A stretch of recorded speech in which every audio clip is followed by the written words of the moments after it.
विष्णु भगवान ने पृथ्वी को किस समुद्र से निकाला था, जबकि समुद्र पृथ्वी पर ही है? हिरण्यकश्यप का भाई हिरण्याक्ष ने पृथ्वी को ले जाकर समुद्र में छिपा दिया था।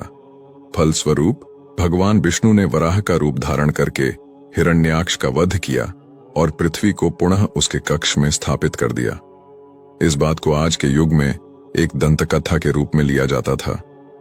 लोगों का ऐसा मानना था कि यह सरासर गलत और मनगढ़ंत कहानी है, लेकिन नासा के एक खोज के अनुसार खगोल विज्ञान की 2 टीमों ने ब्रह्मांड में अब तक खोजे गए पानी के सबसे बड़े और सबसे दूर के जलाशय की खोज की है। उस जलाशय का पानी हमारी पृथ्वी के समुद्र के 140 खरब गुना पानी के बराबर है, जो 12 बिलियन से अधिक प्रकाश वर्ष दूर है। जाहिर सी बात है कि उस राक्षस ने पृथ्वी को इसी जलाशय में छुपाया होगा। इसे आप भवसागर भी कह सकते हैं, क्योंकि हिंदू शास्त्र में भवसागर का वर्णन किया गया है। जब मैंने ये खबर पढ़ा तो मेरा भी भ्रम दूर हो गया। और अंत में मैं सिर्फ इतना ही कहना चाहूंगा कि जो इस ब्रह्मांड का रचयिता है, जिसके मर्जी से ब्रह्मांड चलता है, उसकी शक्तियों की थाह लगाना एक तुच्छ मानव के वश की बात नहीं है। मानव तो अपनी आंखों से उनके विराट स्वरूप को भी नहीं देख सकता।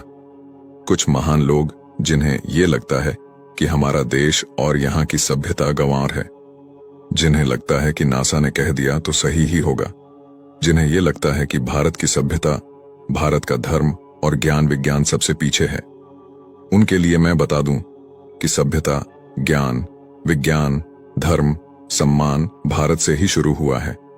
अगर आपको इस पर भी सवाल करना है तो आप इतिहास खंगाल कर देखिए। जिन सभ्यताओं की मानकर आप अपने ही धर्म पर सवाल कर रहे हैं, उनके देश में जाकर देखिए। उनके भगवान तथा धर्म पर कोई सवाल नहीं करता, बल्कि उन्होंने अपने धर्म का इतना प्रचार किया है कि मात्र 2000 साल में ही आज संसार में सबसे ज्यादा ईसाई हैं।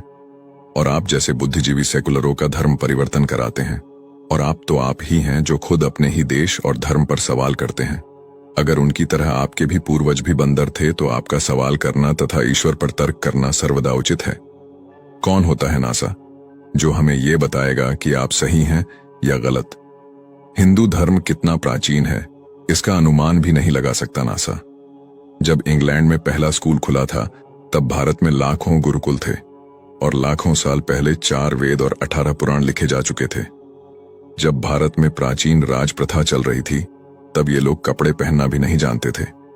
तुलसीदास जी ने तब सूर्य के दूरी के बारे में लिख दिया था, जब दुनिया को दूरी के बारे में ज्ञान ही नहीं था।